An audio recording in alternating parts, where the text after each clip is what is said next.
state government objected the withdrawal of 41,043 and bypassing the treasury and units violations.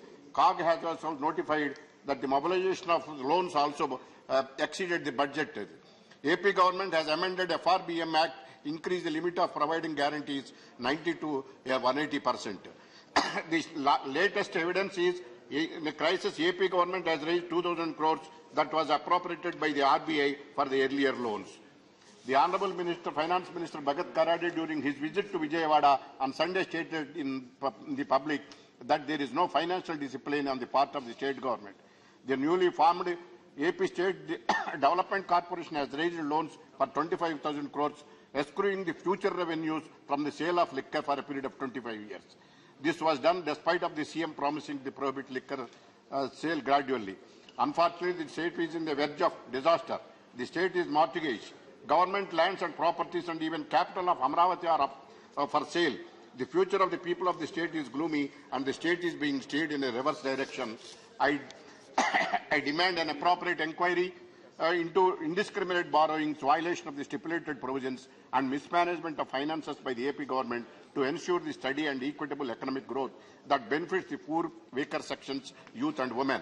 Mismanagement of finances of the state malgovernance by the YSRCP government has come to threaten the sustainability of the welfare schemes meant for the poor and weaker sections, and this need averted by all means. This warrant immediate intervention by the centre and conduct an appropriate inquiry. Sir, loans to a tune of rupees 80,000 are being based on every year, which more than twice for the permitted level. As per the COG, revenue deficit is 1920 is more than the earlier period. The Principal Accountant General and also Government of India Economic Affairs Department sent a letter dated 17/11/22 AP government in respect of AP rural road projects, AP roads, bridges and reconstruction project, AP Mandal connectivity and rural connectivity improvement project. The request of the front loading of loan amount is not agreed to state. It has timely released the proportionate state share throughout the project execution. The Honourable CM of our state also requested the Honourable PM on 3/1/22 restore the borrowing ceiling of the state for the financial year 2021 to a tune of rupees 42,472 crores. All railway projects, 2 major corridors in AP and also proposed highways and ring roads due to non-cooperation of the state government are stopped abruptly, and the state of AP did not deposit its share in respect of all projects. Majority centrally sponsored scheme funds also diverted, including NREGA, and no activity is going on in respect of the development. And day in, day out, the Andhra Pradesh government for searching for the loans to run the government, and the government is not able to pay the salaries to the employees and the pensions in time. Thank you, sir. Thank you. John Littus. Sir, under rules? Yeah, 267. Sir, this is a House of States which has to discuss about the issues concerning the federal principles of the country. Sir, your motion not drawn in proper terms, Chairman has not allowed. Your motion, not drawn in proper terms, Chairman has not allowed it. Chairman has not allowed it. Sir.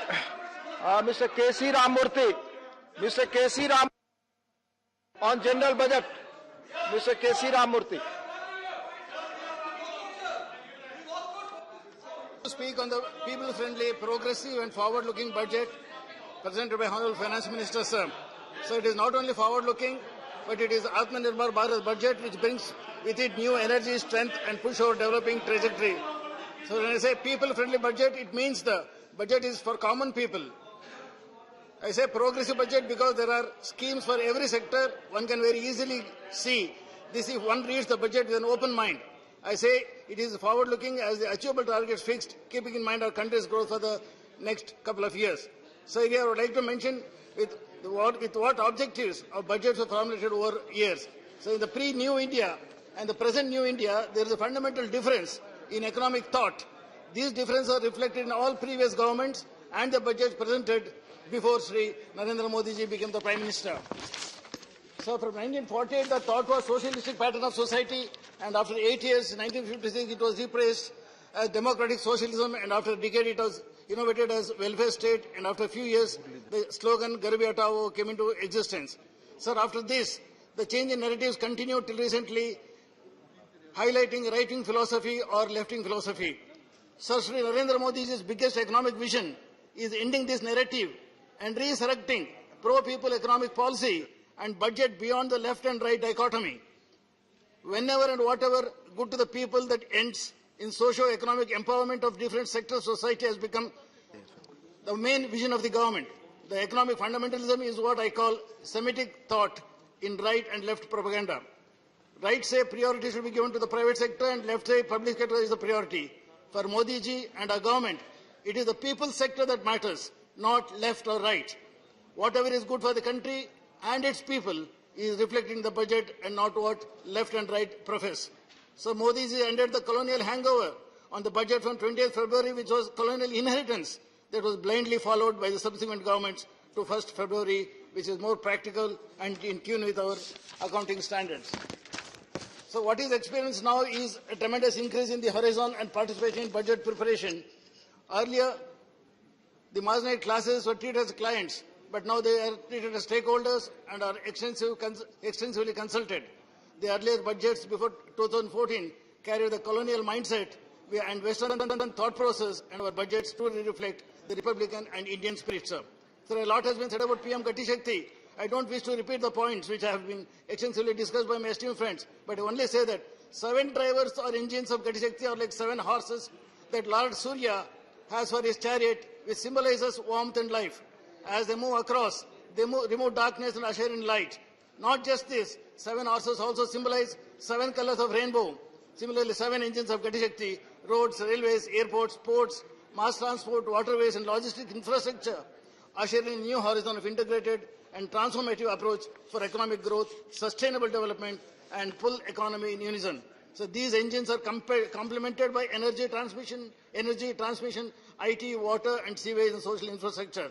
So this coordinated approach with the reins of the horses firmly in the hands of Honorable Prime Minister, it will certainly drive the country to reach new horizons in development. So COVID has crippled every single economy in every single country of the world, and India is no exception. Right from US with 7.6 crore cases at top Tonga and top to Tonga and Micronesia at the bottom, left none and engulfed all.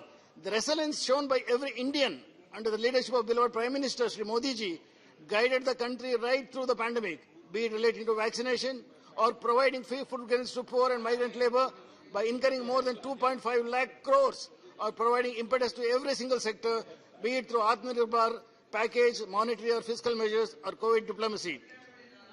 Sir, not a single country in the world, including the most developed country like US, has taken up supplying free food grains to poor on such mammoth scale as we did. Sir, Honorable Prime Minister, under Prime Minister Garib Kalyan Anna Yojana, first, second, third and fourth and fifth phase, has so far given more than 700 lakh metric tons and has incurred an expenditure of 2.65 lakh crores. I don't think such massive help to poor in the form of supplying food grains free of cost has ever happened in the history of independent India, and for that matter in any country on the globe. So Honorable Finance Minister deserves a compliment, since it is her ministry which pooled resources for this massive program. So in parliamentary democracy, it is expected that opposition will do logical criticism which can become constructive and help in policy formulation. But what I found is that many of my learned members from the opposition, blinded by anti-Modiism, have preferred to take to illogical criticism which only lowers their credibility. What the members of the opposition fail to realize is that New India is not polemical slogan, but a concept with substance. There is visible paradigm shift under the leadership of Narendra Modi ji, and this is reflected in the budget. The budget is a reflection of Sri Narendra Modi's vision, which is not only for India, but is emulated as a vision for many other developing countries. Sir, I see this budget aims to boost the growth and create employment by investing hugely on infrastructure and capital expenditure. So 48,000 crores given to completing 80 lakh houses in Prime Minister Awas Yojana, and spending hugely on social sector schemes and programs, without forgetting the security of the country, and one can see nearly 50,000 crores increase in 5.25 lakh crores for defence and compared to the last year's allocation of 4.78 crores, sir. So such Deputy Chairman, sir, with announcements made by Finance Minister on digital currency, we become the 9th country along with China, UAE, Nigeria, Hong Kong, Thailand, etc. to have our own digital currency. FM also made announcement of imposing 30% tax on digital assets. It means Indian crypto investor intending to transfer assets to exchanges in other countries or wallets, then he has to pay 30% tax in income accrued. Not just this, there is also an announcement that RBI will issue digital rupee using blockchain and other technologies from the coming financial year. These measures will revolutionize fintech. Honorable Prime Minister has also said that digital rupee will revolutionize the fintech sector by creating new opportunities and lessen the burn in handling, printing, logistics and management of cash. Sir, it has been observed in recent past, particularly during IPL and T20 World Cup matches, unabated advertisement by crypto players, bombarding people on all platforms and prompting and provoking them to invest in spite of the fact that cryptocurrency is unregulated digital currency and not a legal tender. Not just this, some crypto exchanges have also started podcasts and other collaborations to attract investment on their exchanges. Popular film stars and celebrities promoting cryptocurrency trading will definitely influence the mindset of Indians and thinking that all is well with cryptocurrency. And cleverly, all advertisements just mentioned a thin line at the end. Cryptocurrency is an unregulated digital currency, not a legal tender, and subject to market risk. And nobody can see this, sir. Sir, hence I compliment Honorable Finance Minister for starting to regulate crypto assets, having their own digital currency and tax transactions. I also request Honorable Prime Minister and the Finance Minister to regulate misleading advertisements on cryptocurrency and direct them to give clear picture of implications of investment in crypto assets. I'll take only one more minute, sir. Sir, opposition has been making fun of Make in India. Sir, what is Make in India? What is wrong in Make in India? And why should anybody object to that? Is it a sin to become self-sufficient? Do you want India to be in the position to ship to mouth? Do you want to depend on foreign countries for our defense requirements? We were depending on other countries even for nuts and bolts for our defense equipment. What is wrong in becoming Atmanirbhar in defense so that we don't become parasite of our defense needs? It is with this very objective, Honorable Finance Minister has given push to domestic defense industry. This government, never in the history of independent India, has earmarked 68% of capital procurement. Budget of armed forces earmarked for domestic industry. The result is we rapidly become Atmanirbhar, and this propels economic activity and provides employment opportunities. Defense R&D is open for private sector startups, helping private sector to work with DRDO and other defense institutions. Sir, all sectors which help our economy to grow stronger have been given more importance and allocations have been made accordingly. The budget, as I mentioned earlier, sir, is people-friendly, progressive and futuristic. Only our learned friends from opposition should view this with open mind and not with anti-Modi mania. And this will certainly appreciate the intrinsic value and principles in the growth-oriented budget. With these submissions, sir, I once again extend my compliments and greetings to the Honorable Finance Minister for presenting a budget which aims to transform the country and drive smoothly in Amrit Kal to become a force to reckon with in the Committee of Nations. Thank you very much, sir. धन्यवाद माननीय सदस्यगण. Now the discussion on General Budget 2022-23 is over. लगभग 42 सदस्यों ने बोला. अब माननीय Finance Minister will reply. Please.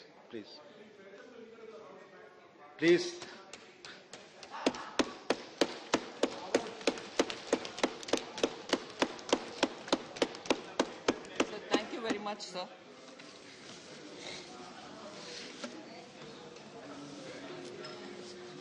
Thank you for giving me this opportunity to respond on the discussion which has been held here, sir.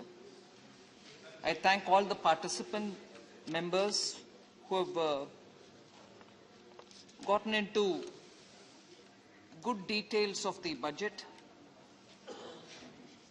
sought clarification, also critically described what has come through in the budget. But I'll take this opportunity to highlight some of the features and also very clearly speak about why this budget has prioritized on some things whilst explaining the doubts that the members have expressed. So we went in for a budget which would stand for continuity, which will be bringing in stability to the economy and predictability in taxation, and also a vision for India at 100.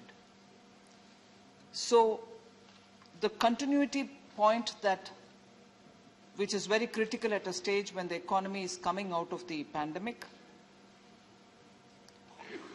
focused on growth. The last budget also, we had focused on growth because that's how we could get people out of the difficult situation that we had gone into because of the pandemic. And that growth focus continues in this budget as well. One other thing which continues with the growth focus is in order to attain the growth, we wanted to undertake public expenditure in building infrastructure for a modern India, 21st century India, and an India which is going towards India at 100. So there was a philosophy or a guiding principle of PM Gati Shakti, which was put in as one of the ways in which the infrastructure spending from the public hands would be guided. That guidance which comes from the PM Gati Shakti was essentially because we needed to bring in greater synergy.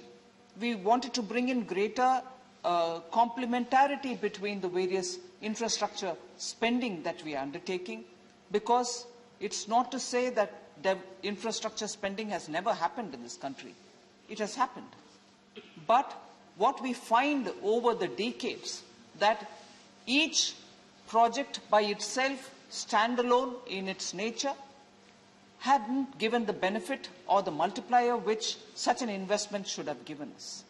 So you brought in a manufacturing zone, or you built a road somewhere, a highway somewhere, but unfortunately the synergy which had to come through hadn't come through, or partly came through, but actually maximization was not possible.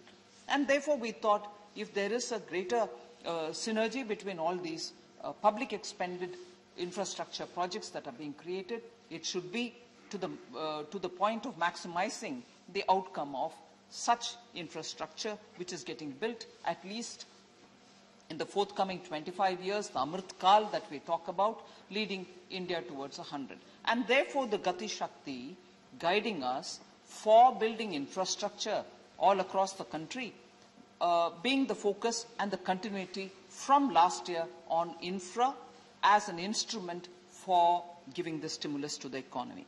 So I said the budget aims at continuity. The continuity is in giving the stimulus through public expenditure. We also wanted to underline the stability and sustainable recovery that we so need now. At a time when the economy has to grow and grow at a good pace, it is important for the economy also to be stabilized.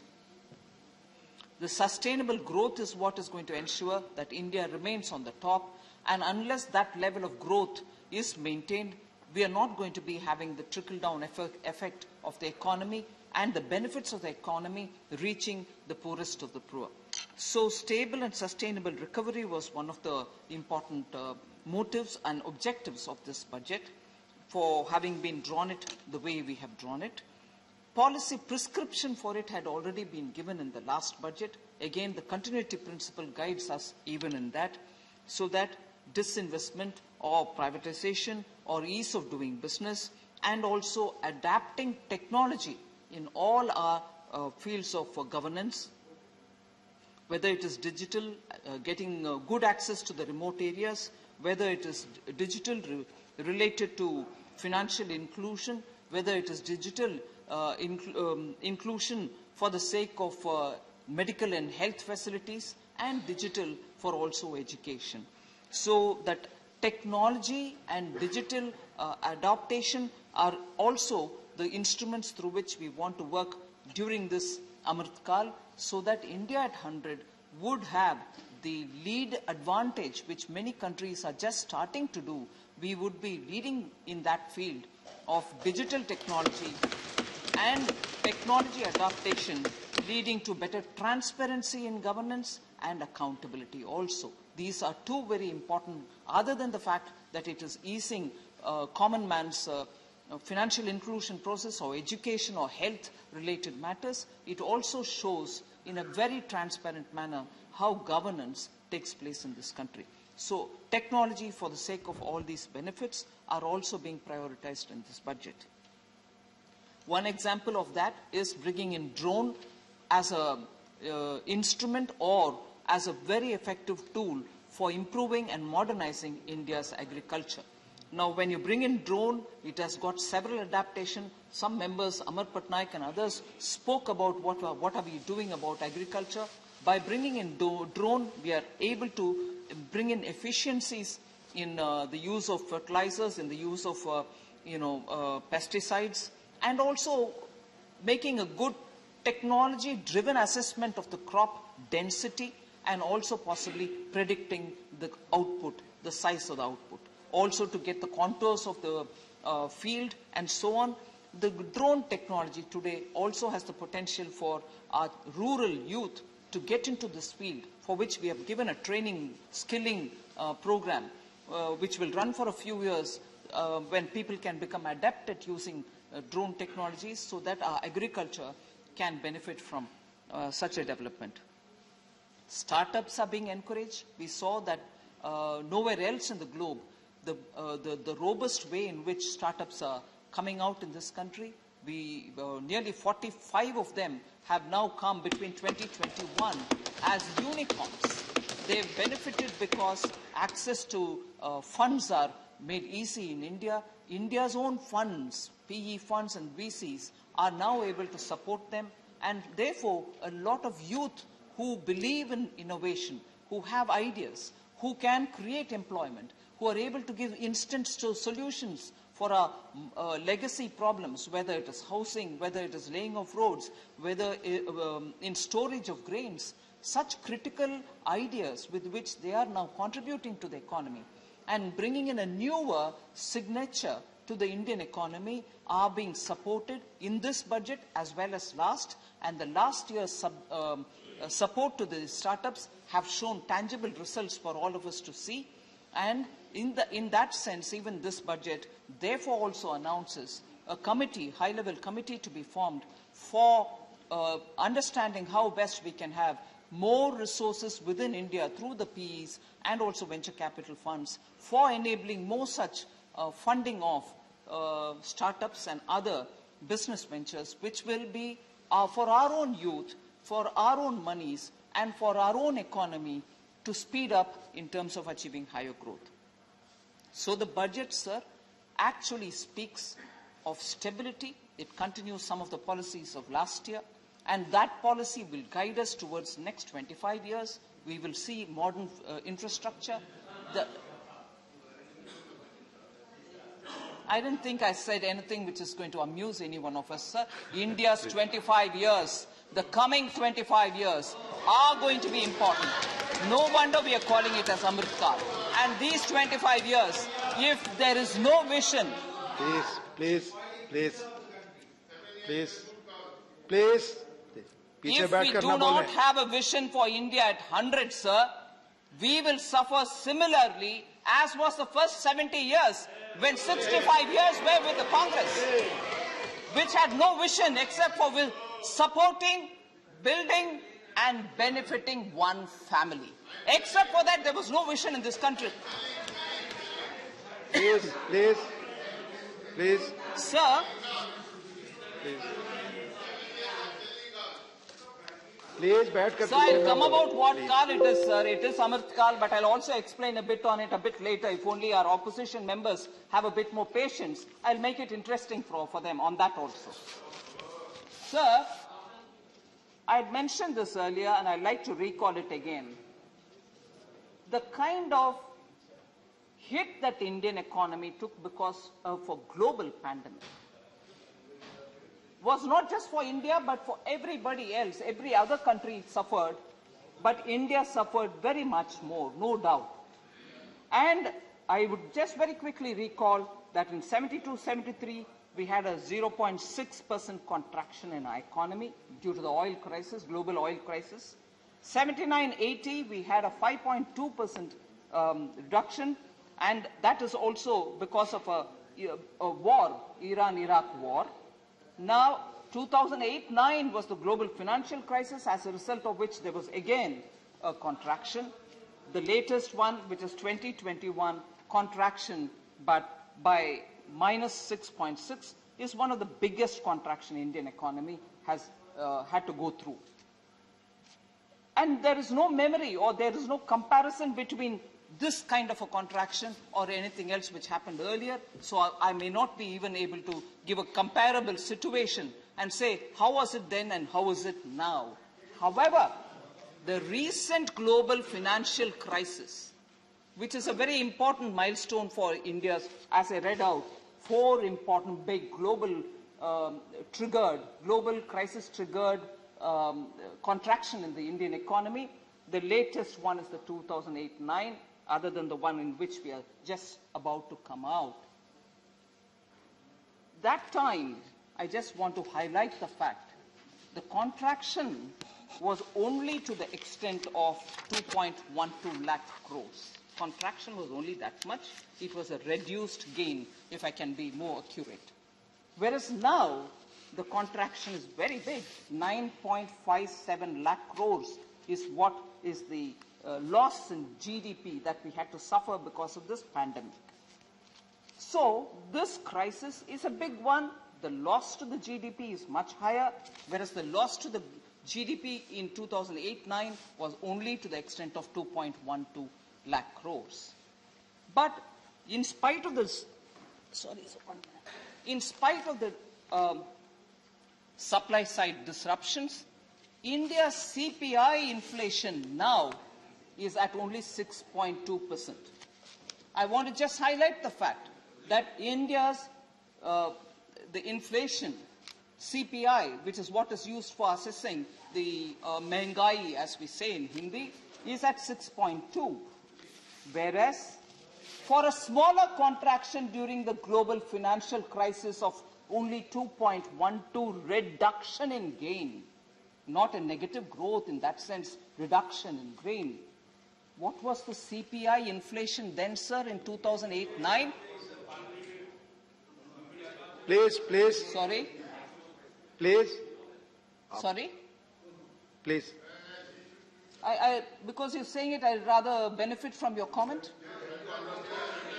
Please, Please, up. Thank you. Please.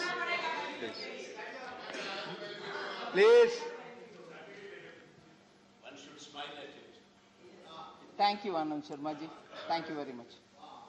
So, sir, for a reduction in gain of 2.12 lakh crores, the CPI inflation of that time was 9.1%, meaning inflation was at 9.1%, the CPI, for a reduction of only 2.12 lakh crores, which is big enough. Global financial crisis hit us. That was the reduction in gain. Whereas the pandemic hit us and the loss to the GDP was 9.57%, and our management of the inflation is that it is only 6.2%. I want to highlight this for the benefit of all our opposition respected members who periodically say, look at the inflation, look at the inflation. I want to say, lesser crisis, you couldn't handle the inflation. You led it to 9.1. We are taking care of it, and it is remaining at 6.1% only. And I agree, there are instances where we need to work more to get more pulses in the ground, more edible oils in the ground. We are working on it. But a smaller crisis you couldn't handle with very experienced finance ministers. And I was mocked at, saying, would you know anything at all? Leave me. Prime Minister Modi's consideration on how the economy should be, because he's an experienced chief minister and handled the entire affair at his own personal guidance. All of us have been working. So this is the result, sir, of only 6.1 now, whereas 9.1 for a smaller, relatively smaller problem. Please, Mr. John. I've admitted about that, John Birtas ji. Please. We know that ground level, if we need to do more, we shall be doing more. And thank you for reminding me that I have to go to the market. All right? Sir. Please, John Birtas. I want to highlight the fact that we chose to go through public expenditure on infrastructure building. Multiplier effect is what guided us on it. And I've said this before, revenue expenditure does not give you the required multiplier. Revenue expenditure of every 1 rupee gives you just 45 paisa worth of multiplier, and that too for that immediate specific period, whereas for one period later, it gives us another additional 10 paisa more. So spending money through revenue does not give you the required multiplier, and the required multiplier being high is what is very critical for us now, because the economy has to revive and revive in a sustainable manner. Otherwise, it will have drops and rises. So we are doing that. So we chose not to go through the revenue expenditure route. So what does the capital expenditure give us? For every 1 rupee spent on capex, you get 2 rupees 45 paisa worth of multiplier in the immediate specific period, and for one period later, you get nearly 3 rupees 14 paisa worth of. That is, over time, you get 3 rupees 14 paisa worth of multiplier. It is a clear distinction between what gives you better multiplier, and therefore whether you want to go through the revenue route or whether you want to go through the capital route is so obviously before us, and therefore to sustain the growth, we had to choose spending through public capital expenditure. And that is why the money which has been given from 5.51 lakh crores, 5.54 lakh crores, we've gone to 7.50 lakh crores in this budget for capital expenditure for building infrastructure. So there was a small discussion on the figures given by the economic survey being very different from what it is in the government's budget speech.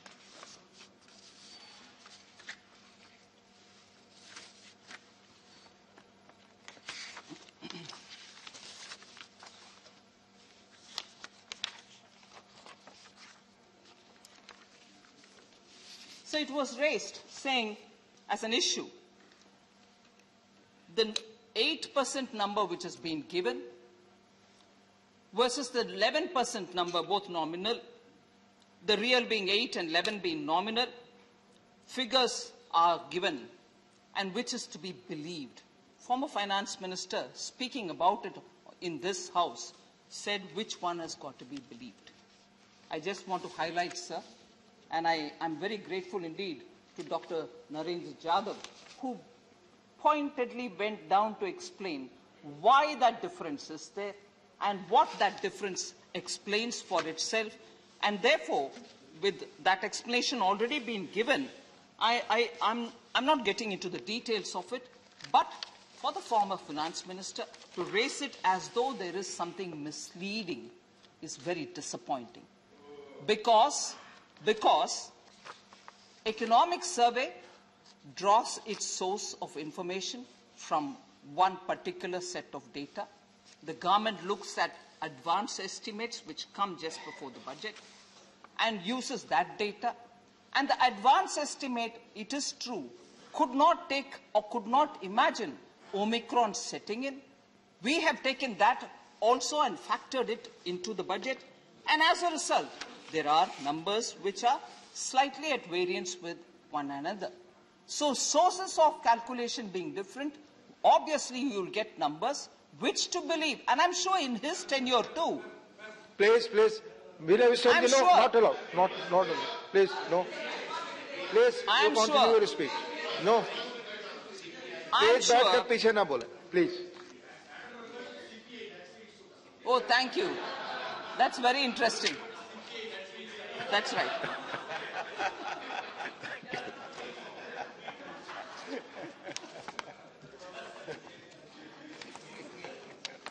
He woke up just now.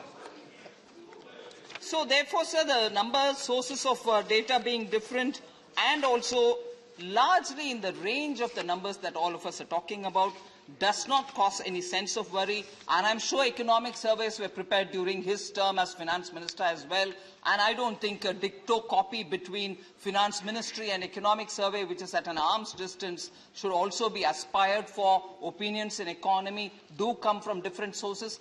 So long as they are diametrically not different, I think for us to raise doubts about its credibility is only attempting to mislead. So I leave it there.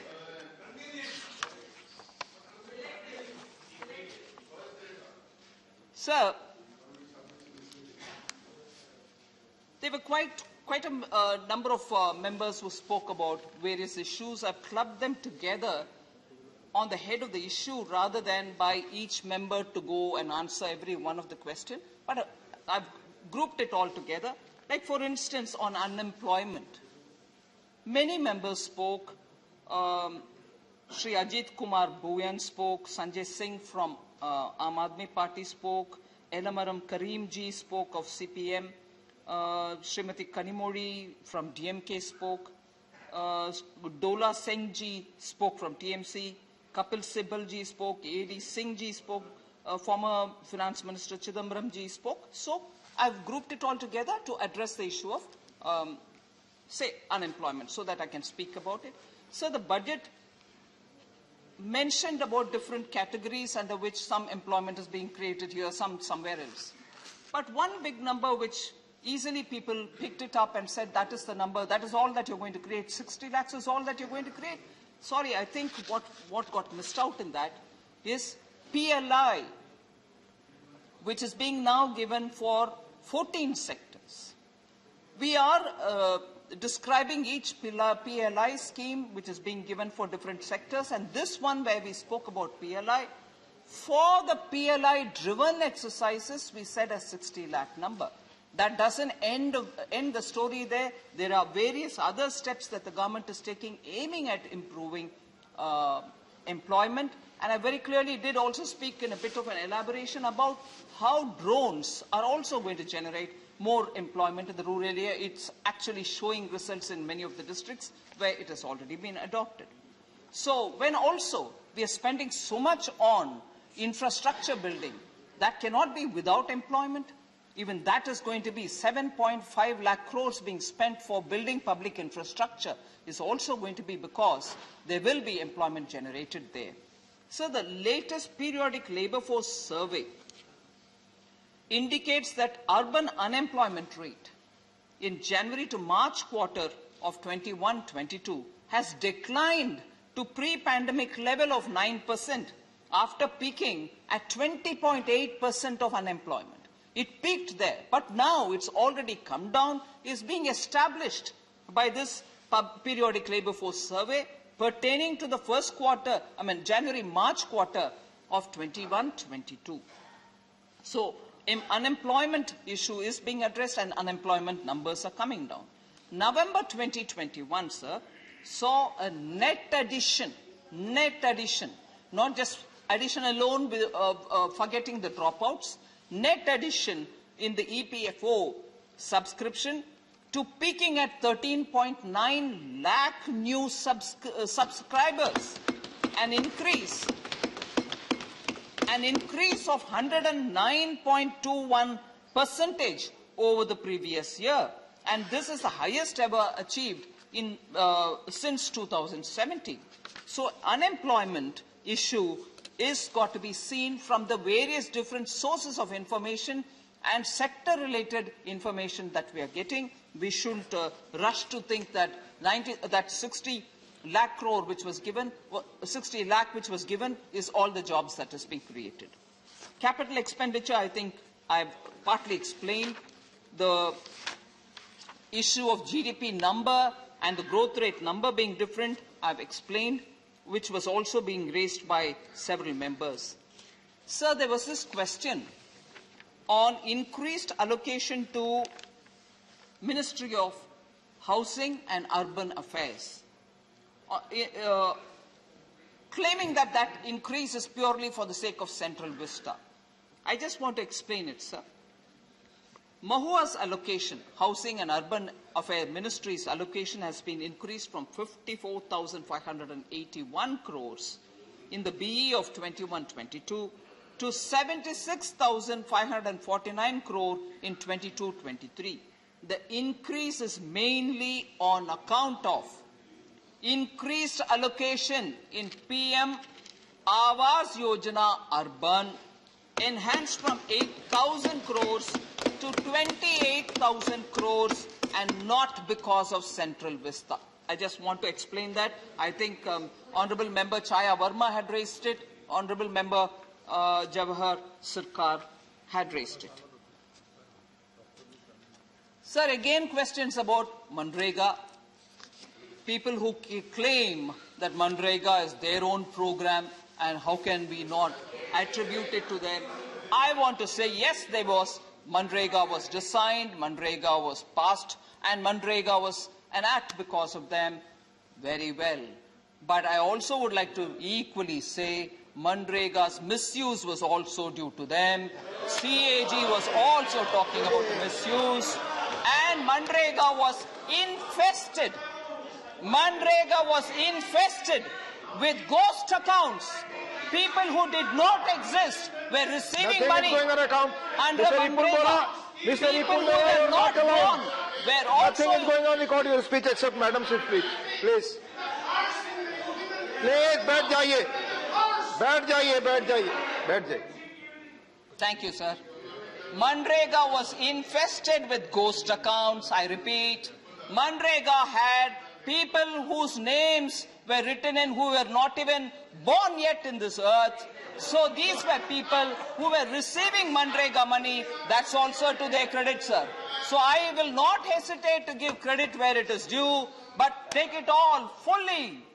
Take the entire credit for the misuse of Manrega. Don't just take the name. Please. So, sir. आपकी कोई बात record पे आप सबकी नहीं जा रही है. Please, सीट पर बैठ कर ना बोलें. So, sir. Please.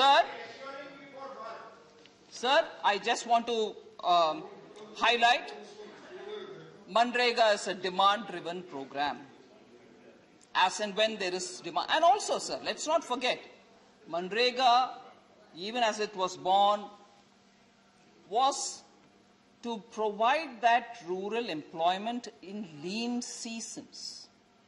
Jairam Rameshji is here, who actually has spent a lot of time looking at Manrega, looking at rural development, and he'll vouch for this.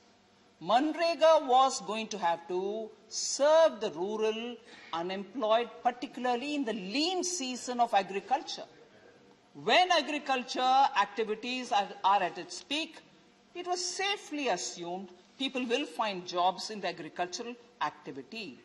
And particularly in the drought-prone areas, when agricultural activity, unfortunately, because of climatic and other has become only annually one couple of months in an entire year of 12 months, it had confined itself to only those, rain-fed 3-4 months, 5 months, and so on. The rest of the year, people were remaining unemployed, and therefore, this was brought in to bring in succor. And in that, therefore, whenever demand was going to come up, it was to be funded. That's exactly what we are doing. And therefore, to think that if you had not put it at the BE stage itself, and then you let them suffer, is entirely wrong. BE stage, we gave the money, and just see what happened during 2020-21, sir. The total monies given for Manrega crossed 1,11,000 crores. It was given by us. Therefore, it's one thing to create a scheme. It's one thing to misuse a scheme. Whereas what we do now is create and use it properly and transparently. So, BE 73,000 crores is being given now with an understanding which all of us know that if the demand rises, we'll provide more through the supplementary demand for grants. So on Manrega, I think people who know it, people who want to have the claim for it, should not mislead by saying you're not giving anything now. We have given 73,000, and they know when the demand comes, we are bound to give, or else they are here to question me. आप में से किसी की बात बैठकर जो बोल रहे हैं रिकॉर्ड पे नहीं जा रही, अननेसेसरली आप हल्ला कर रहे हैं। Please please please please let her speak, माननीय लोपी। प्लीज प्लीज बैठकर न बोले, कोई बात रिकॉर्ड पे नहीं जा रही, आप हाउस डिस्टर्ब कर रहे हैं। Please sir, please sir, she is not considering. Let her finish, I will give you. sir, If she is considering, please, point of order here. 38 हाँ हाँ, and अंग्रेजी वाला। kindly look at to the unparliamentary expression, book page 272. That we will see. That is I'm showing you, then I will leave it to Yes. you. I'm Yes, in sir. your hands. Yeah, please. First rule 238. 38, yes. Now, rule 238, rules to be observed while speaking. Now kindly look at Roman 7. 238, Roman 7. Yes. Under reasonable, seditious or defamative words. Right. Now, Honorable Deputies, Chairman Sir, kindly look at to the unparliamentary words. Page 272. Time and again, First Honorable Minister has said that former Finance Minister was misleading the House. Now again, Honorable Minister is saying the members speaking on Manrega misleading the House. Now, Honorable Sir, kindly see, not once, but many times, it is said that it's an unparliamentary word. We'll It's a examine, Mr. misleading. Sakti Singh Goel. You will examine it. We'll examine it. Thank you. Yes. I wish Please, we'll examine. your Honor may give me ruling on this. We'll examine it and we'll I come oblige. back.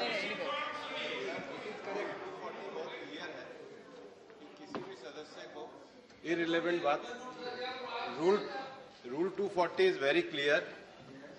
किसी भी सदस्य को irrelevant बात नहीं करनी चाहिए. जो Rule 238 है, उसका जो Section 5 है, वो person in high constitutional authority है. फॉर्मर मिनिस्टर कोई हाई अथॉरिटी पे नहीं है, वो उसका एक्सप्लेनेशन है. तो रूल ही गलत उठा रहे हैं. माननीय सदस्यगण, please please please please please please please माननीय सदस्यगण, चेयर बार बार आप सबसे आग्रह करता है कि आप सब रूल्स को फॉलो करें, सभी लोग रूल्स को फॉलो करें. प्लीज माननीय madam, please please please no please माननीय मैडम, माननीय madam. sir, allocation to health sector, sir. Questions were raised. Rajamani Patel ji, Kanimuri ji, Kapil Sibal ji, Amar Patnaik ji all questioned whether health sector is getting adequate funds. I'll just very quickly give you a picture. 2019-20, we had given 64,000 crores. In 2021, 80,000, 26 crores, 85,950 in the RE. That 80,000 became 85,915 in the RE of 21-22, the year that we are in, which we'll finish on 31st March. And 22-23, the budget which is before this House, gives 86,606 crores, sir. So it's going up and not coming down. Then there are issues, there are points which are also got to be drawn attention of this House. Expenditure on COVID-related health preparedness has received 12,000 crore in 2020-21, more than 15,000 crore in 22-23. So for preparedness, we have given that money as well. So allocation for Ministry of Health and Family Welfare, which was 64,000, has gone to 86,606. So I don't think we should, think that it has come down. It is a 35% increase. Over and above that, 22-23 in the BUE, one point that I would want to highlight, 5,846 crore, particularly for the references that Sri Amar Patnaik ji made, 5,846 crore has been allocated under PM Abhim, Ayushman Bharat Health Infrastructure Mission. scheme which is going to develop capacities in health systems and institutions for responding effectively to the current pandemic, and God forbid if there is any future pandemic as well. So, sir, the other issue about food subsidy and fertilizer subsidy. Quite a few members spoke about it. I just want to quickly give a picture. Fertilizer subsidy, sir. BE of 21-22, we gave 79,530 crores. In the RE of 21-22, this amount was increased to 1.4 lakh crores, representing an increase of over 75% between the RE and BE itself, BE and RE itself in the current year. And that is because, as you know, global fertilizer prices have gone up. Government of India imports a large quantity of our fertilizers, and in this case, in spite of the prices have gone up so much, we still imported it, and we have no choice but to import it. But we made sure that that increased global price of fertilizers are not shifted on to the farmers. The government has borne that cost, and the farmers have got the fertilizers, as always, at the price at which they bought last year or the year before. So that shows that the government has been receptive to developments outside and understanding the issues here in the ground. Sir, food subsidy allocation, PM Garib Kalyan Anna Yojana, and I also want to highlight the allocation for food subsidy is 2.86 lakh crores. This is higher because, and I'm talking about 21-22, the year that we are about to finish. This is higher because under the PM Garib Kalyan Anna Yojana, which is around 1 lakh crore, additional allocations had been made for food subsidy. Food subsidy allocation for this year, 22-23, is 2.07 lakh crores, which is the best estimate of requirement at this point in time. So it's still higher. The food subsidy is well over 2 lakh crores.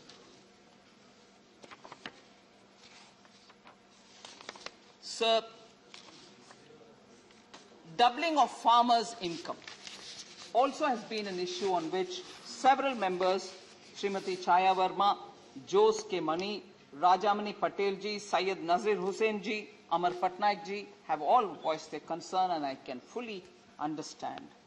In 2013-14, sir, the expenditure of Department of Agriculture and Cooperation was only about 19,000 crores, 13-14.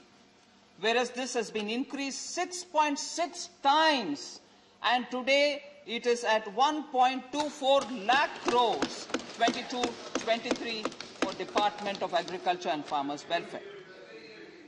Out of this,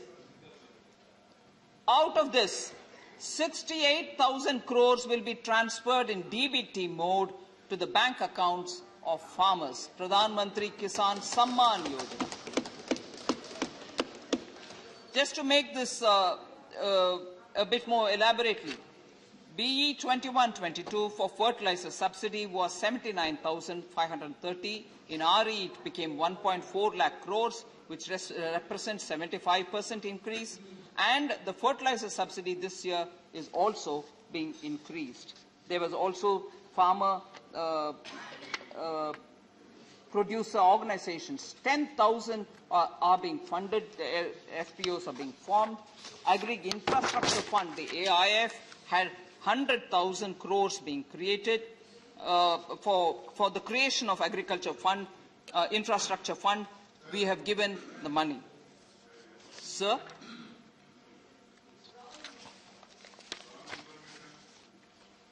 if we are giving the data, sir, it is because the questions have been asked. One more important question on how we supported the MSME.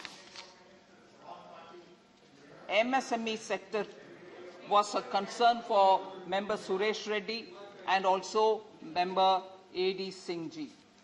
I just want to highlight the points through which you'll, Honorable Deputy Chairman, sir, you will understand that for MSMEs, there have been several schemes which have been brought out, and that is because during the COVID pandemic, we needed to give that support. 20,000 crore subordinate debt for MSMEs, 3 lakh crore collateral-free automatic loans for business, including MSMEs, which has now been enhanced to 4.5 lakh crore. And now, during this budget, we have given 50,000 crore more, raising it to 5 lakh crores. 50,000 crore equity infusion through MSME Self-Reliant India Fund. Then, from among these schemes, monies have also been dispersed and people have benefited from it. Whatever is left over in these accounts will continue to remain ready for anyone who wants to use it. So I just want to highlight that the amount of disbursements made under the Emergency Credit Guarantee Scheme is 2.36 lakh crores disbursed, gone into the account of those MSME who need it. So there are quite a few such clarifications which I can go on giving, but I'll also pick up on issues which specific speakers have mentioned. Sir, quoting some study, because I'm moving from MSME, I continue with MSME, quoting a study which is made available in the public domain, it was mentioned that based on a study in 2020-21, it was mentioned that 67% of MSMEs were shut. But what they have failed to say from that very same study is they failed to mention that the very same study said 67% of MSMEs were temporarily shut. Again, an attempt to mislead. You say 67% of all the MSMEs were shut based on a study. I've gone through the study. I'll quote the study. I'll show it to you. I'll place it on the table. That very study says they were temporarily shut. Obviously, if the lockdown is in, won't they shut? And that is what was covered by the survey and reported. But at least use the word appropriately. It was temporary.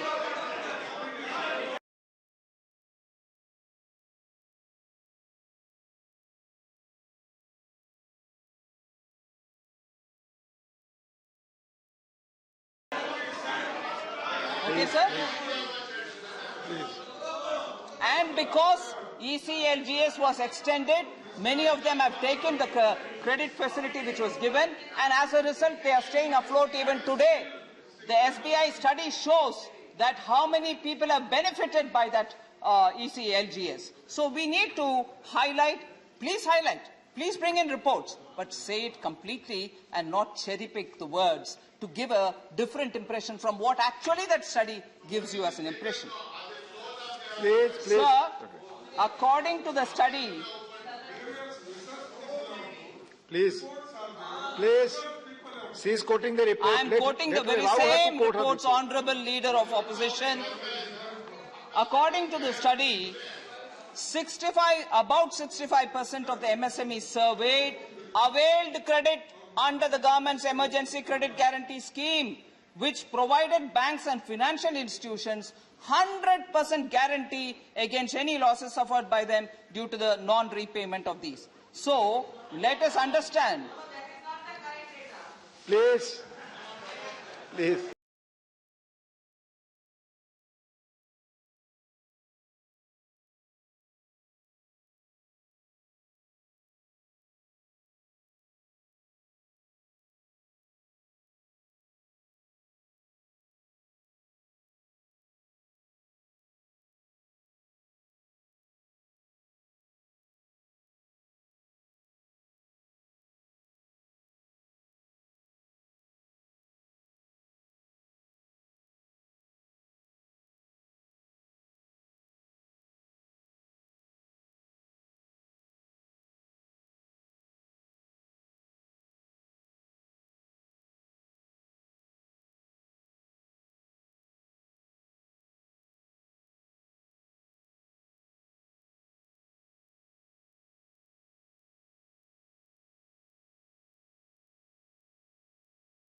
We can play ball on that. Sir.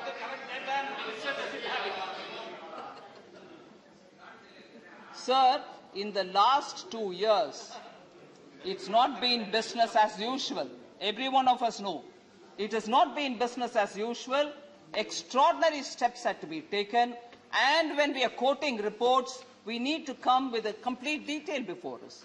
The State Bank of India study also shows how many people, how many MSMEs have benefited from the emergency credit guarantee which was given. I'll just take the example once, sir. Comparing a large economy like US may not be appropriate, but I will give an instance of how things develop when there is a global pandemic. In the US, sir, at the onset of the pandemic, 140,104 units were marked temporarily closed. Of these, more than 97,966 businesses have permanently shut down during the pandemic, according to a report on the local economic impact of the pandemic in the US.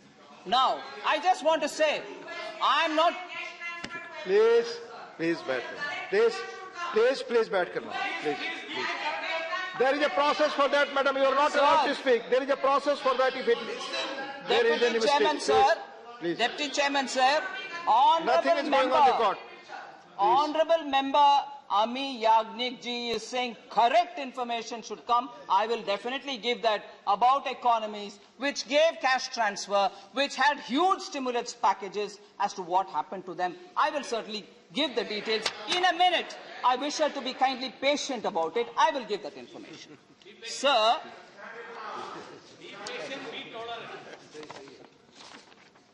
about inflation, I think I did say a bit, but I just want to again compare Indian economic situation, which I did earlier about 2008 global financial crisis, what happened in India and what is happening now. But I also will give a comparison between what's happening in other economies and what's happening in India. Sir, economies all over the world suffered, but I just want to say US inflation, which was reported in all the papers today, has hit 40-year highest. US inflation, cash transfers was made, huge stimulus packages were given. This is the effect. Sir, and I'll give you more data on that. I'll give you more data on that. So, US inflation has gone... Please. I mean, when... Sir, we are giving answers, sir. No point. There are times when it is difficult to gulp some facts, but we'll have to take it. Please. US inflation, I told you, sir. पीछे बैठ करना बोला है, पीछे बैठकर seat पर you're not supposed to speak. Please, there is a process for that, madam. There is a process for... No, please, you're not allowed to speak, please. Thank you very much, sir. So in Germany, sir, since 1992, they have not faced an inflation of the order that they are facing today. Economies which are having better cash transfer, better solutions, better stimulus. I just want to, no country is comparable with another. Every country has its own uniqueness. But all that said, there are always allegations that you have not done enough. You have not done enough the way I want you to do. All that comes. But I need to address that, sir.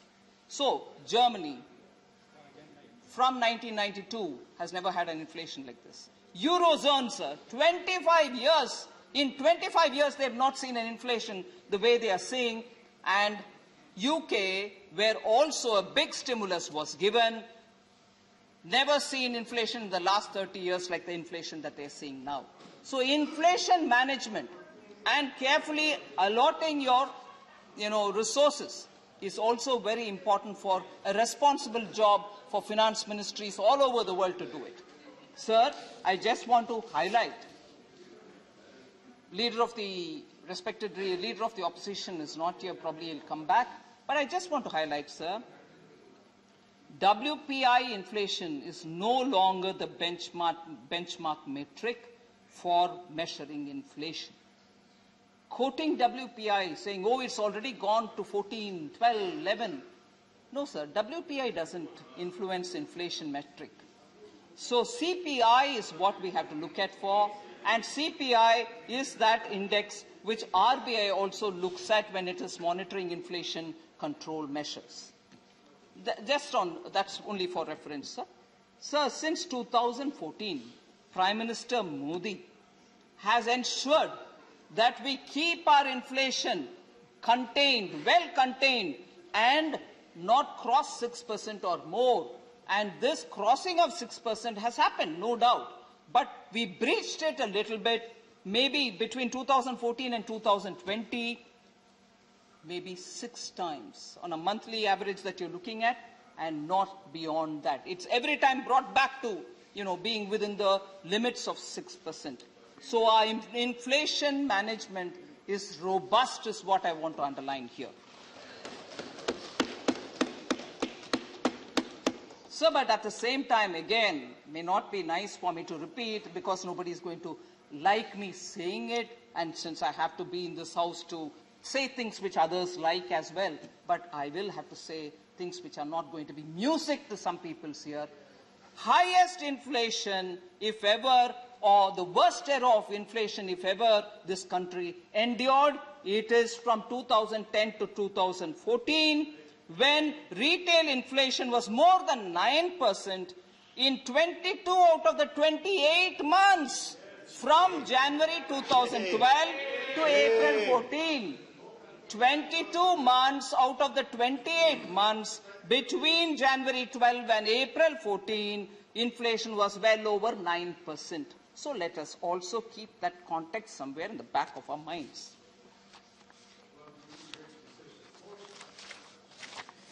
Sir, there were quite a lot of questions on disinvestment. Are you going to sell off everything? What is happening, particularly insurance sector? So here I want to humbly submit. For instance, Malhotra Committee was formed during 1991, 92, 93 कार्यकाल, Congress period. And the recommendations of the Malhotra Committee is something which Congress keeps in its mind and started doing quite a lot of things to ensure that there are private players who should be included in the insurance sector. Recommendation of the Malhotra Committee. Foreign companies should be allowed to enter into insurance sector. Malhotra Committee. There should also be a IRDA which is instituted already. They are guiding every one of the operations. So, following the recommendations, which of course was a Congress party time committee for privatization of insurance sector. Today, there is a bit of a confusion in the Congress side. I want to highlight that.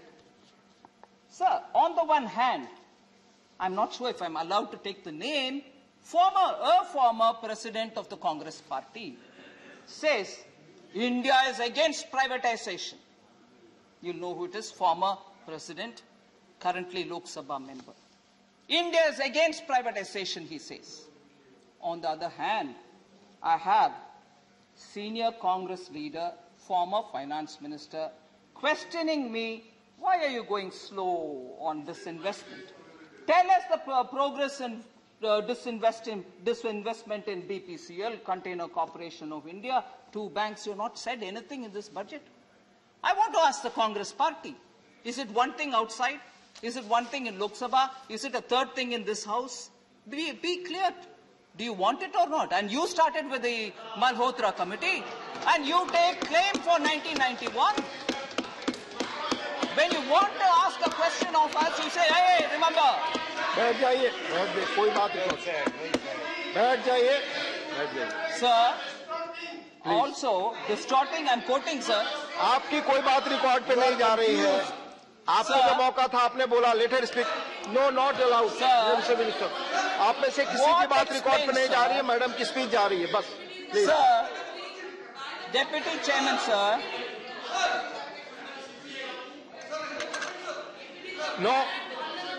No permission. You have already spoken on the subject. No. Sir, thank you, sir. Madam, please speak. What explains? Please. You are not allowed to speak, Mr. Brites. Please. Please. What explains 1.07 lakh crore worth of disinvestments? 1.07 lakh crores worth of disinvestments happened during the UPA. Was that, if they were against disinvestment, why did they allow that to happen, sir? You are not allowed, Mr. Binay Vishwam. Please. Sir, Honorable Binay Vishwamji.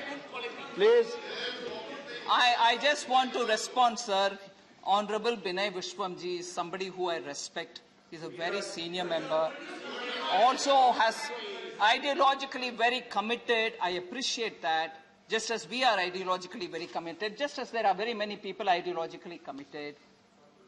Where do you stand? I thought the budget of 2021 very clearly narrated where do we stand. Jansang narrated where we stand. Bharatiya Janata Party under Vajpayee ji narrated where we stand. Our election manifestos say where we stand. And us fulfilling the manifestos say where we stand. So Binay Vishwamji, honorable member, does not need to ask that question. Every budget which has been given under Vajpayee ji, every budget which is being given under Modi ji in 14-19, every budget which is being given now, every manifesto of the BJP clearly states where we stand. So not to worry, we never contradict ourselves. Sir? Please. Sir? Please.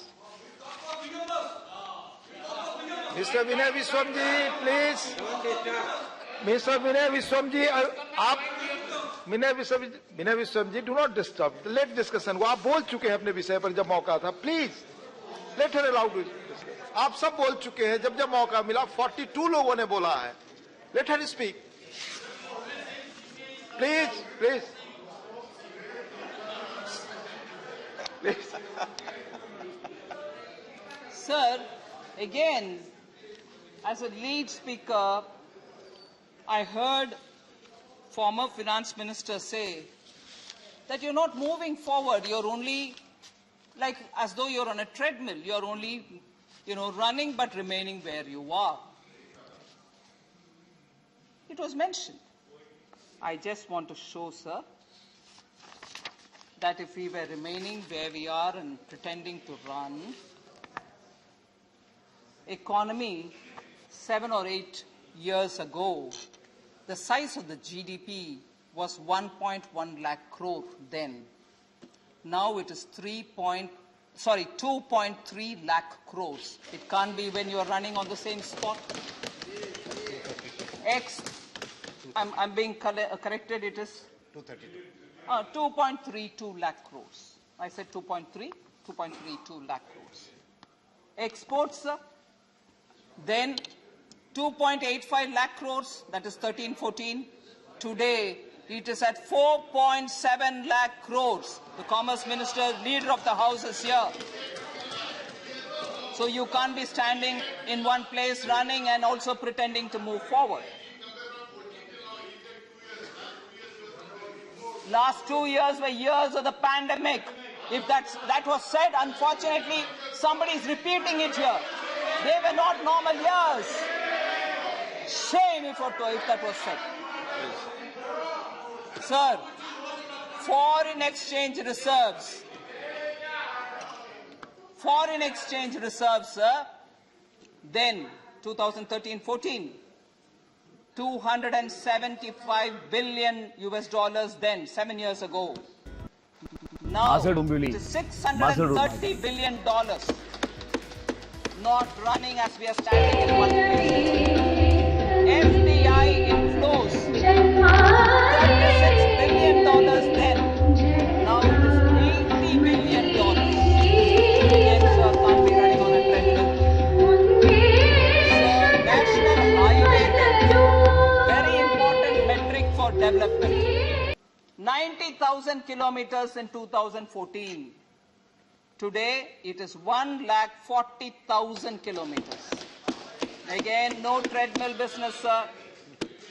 And average inflation, 9.5% in 13-14, Now it is 5.23% in 21-22. I'm talking of April, December. April, December. So, then international metrics is something which I want to draw the attention of honorable members. Ease of doing business. In 2014, we were 142. Now we are 63. Access to electricity, then 99th rank, today 26th rank. Global competitiveness, 71th rank in 2014-15, 43rd rank now. Global Innovation Index, 76th rank in 2014, 46th rank in 2021. Logistics Performance Index, 54 in 2014, 44 now. So all these metrics show that we are not running standing there.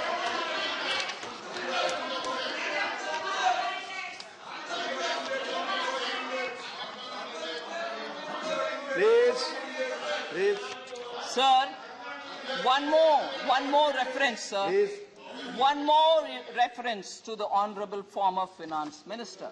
He accused me, saying you did not speak anything about the poor. You have not at all spoken. You spoke more about your Prime Minister. Of course, I feel very proud. I feel honored to be in the ministry along with the other ministers who are guided by the Prime Minister, a Prime Minister who is visionary. I don't have anything to hide that. I will say it any number of times. He's the Prime Minister of this country. In every popularity ratings, he's at the top. But our country, there are some people who suffer from visceral hatred of the Prime Minister, but that's their problem. I will say one thing here, sir. I didn't speak about the poor as an allegation. I want to know, what is that poor that you're talking about?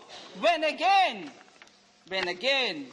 your former president said, poverty does not mean, and I'm quoting here, sir, poverty does not mean the scarcity of food, money, or material things. If one possesses self-confidence, then one can overcome it, said the Congress leader.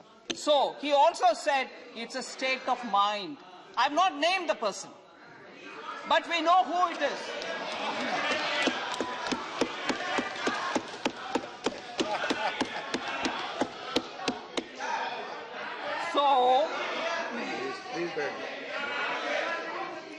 So, to continue the quotation, sir, to continue the quotation, if you want, I'll leave it here. This is also reported in the media. Poverty is just a state of mind. It does not mean scarcity of food, money, or material things. If one possesses self-confidence, then one can overcome poverty. Was the gyan given to us? I want to ask, what is that poverty that I didn't refer? Is this the poverty? My mental state is the poverty that I should have referred? I want to ask, be clear on what poverty you are referring to.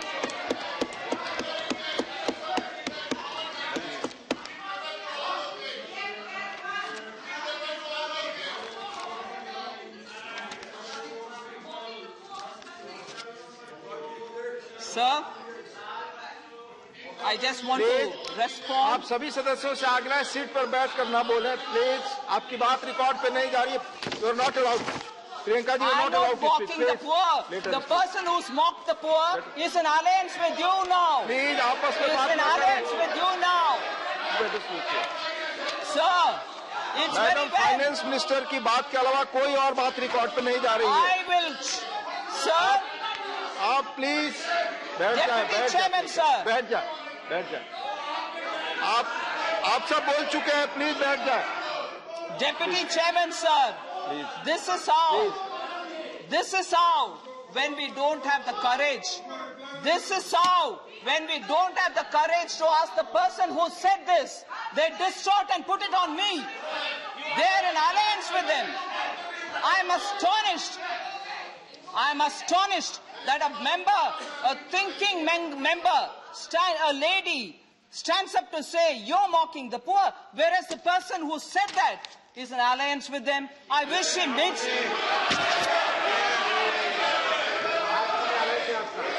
Please. I've quoted the man.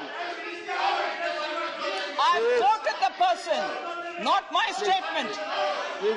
I've quoted the person. Oh really? Oh really? आप कुछ भी बोलते हो। बैठिए, बैठिए, बैठिए। आपकी बात रिकॉर्ड में नहीं जा रही है। आप अननेसेसरली अपने को परेशान कर रहे हैं। कोई बात आपकी रिकॉर्ड में नहीं जा रही है। ना आप अलाउड है बोलने के लिए। Please. Deputy Chairman sir, in Tamil. Deputy Chairman sir, in Tamil. Sir, just before I say that Tamil proverb, I want to say that I have responded, sir, for... Let me finish, Mr. John Britas, let me finish. Sir, is this budget debate? Yes, it is. It was a question raised to me about my budget speech, and I'm giving it as a reply during the budget debate speech. Okay? So, let there not be confusion. Everything that I'm speaking here. Oh, please, sir. This is not done, sir. Please, not proper. We've heard every one of the members silently. That you cannot decide here. That chair will see. Please, no. You are not allowed to speak. It's Sir. You are not there. Please, Sir. you are not allowed to discuss. आप बैठकर हमेशा पीछे से चिल्लाते हैं. नहीं, madam. No allowed.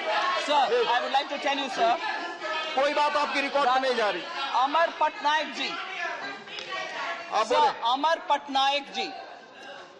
Sir, now that there's a bit of a thing, I would like to go back to saying that one little Tamil proverb and move on. I have not named anybody in this house, but there is a lot of response coming, and therefore there is a proverb which I want to say in Tamil. There are members, Honorable Member Navneet Krishnan is there, Member Wilson Ji is there. I can see many more members, DMK members. Nunalum Tanvayal Kedum. I have not named anybody, but everyone is shouting, defending somebody else. Who are they defending? Tanvayale Tan Kedum. Nunalum Tanvayal Kedum. If you want a rough translation, sir, during rainy seasons, nobody knows where the frog is. But it goes back. So we get to know it.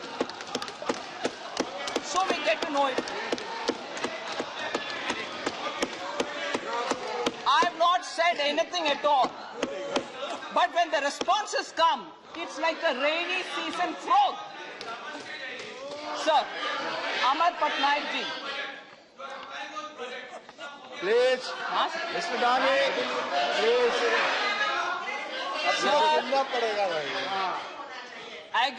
Yes, I understand now. I understand that.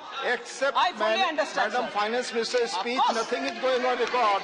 For every answer, sir, for every answer that I'm giving, there was a question from that side. Do I answer questions or not? Sir, I'm talking about...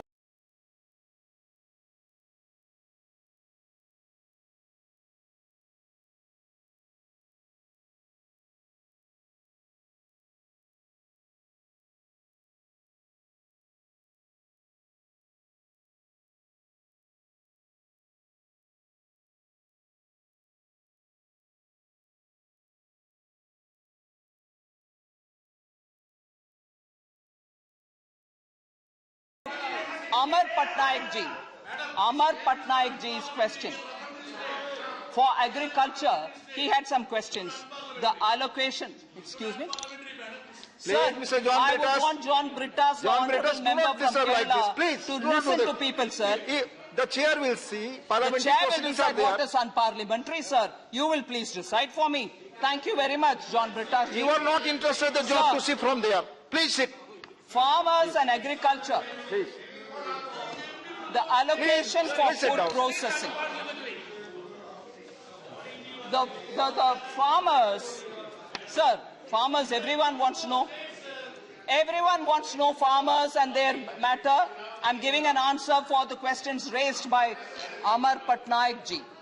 The allocation for food processing has gone up 90.4%, 90.4% to 2,941.99 crores in 22-23. The allocation for animal husbandry and dairy has grown 26% to 3,918.84 crores.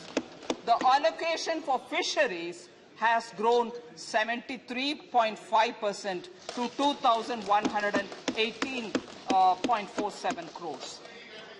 Sir, wheat procurement, 55% growth in 21-22 versus 2013-14. Comparing 13-14 to 2021, 87% growth in paddy procurement. 2013-14 compared with 2021, oil seeds procurement. Earlier procurement was only wheat and rice. We are procuring even oil seeds. Oil seed procurements have gone up by 204%.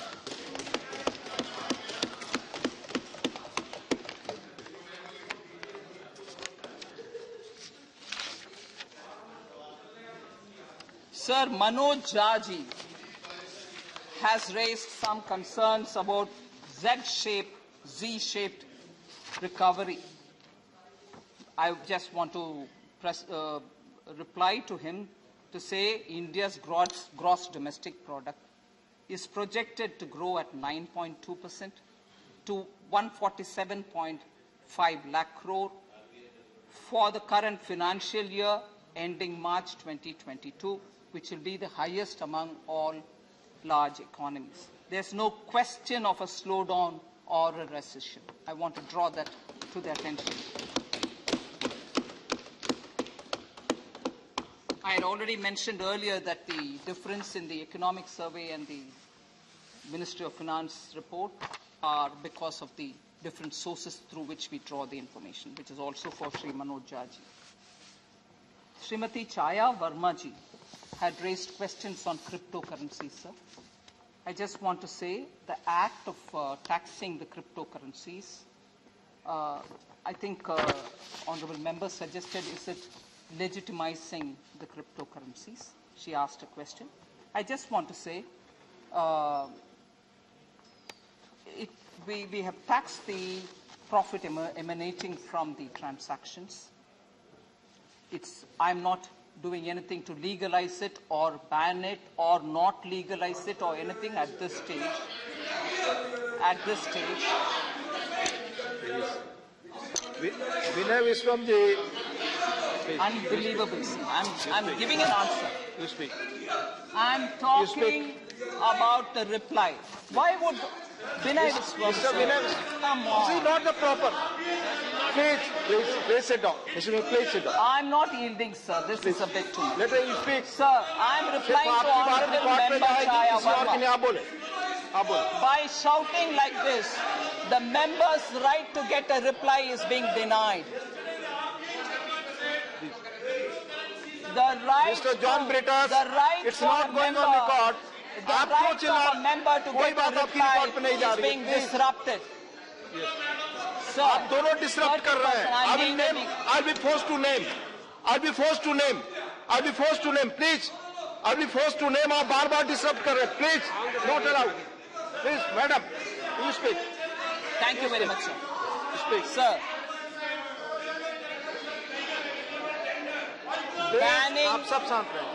Banning or not banning will come subsequently when the consultations give me inputs. But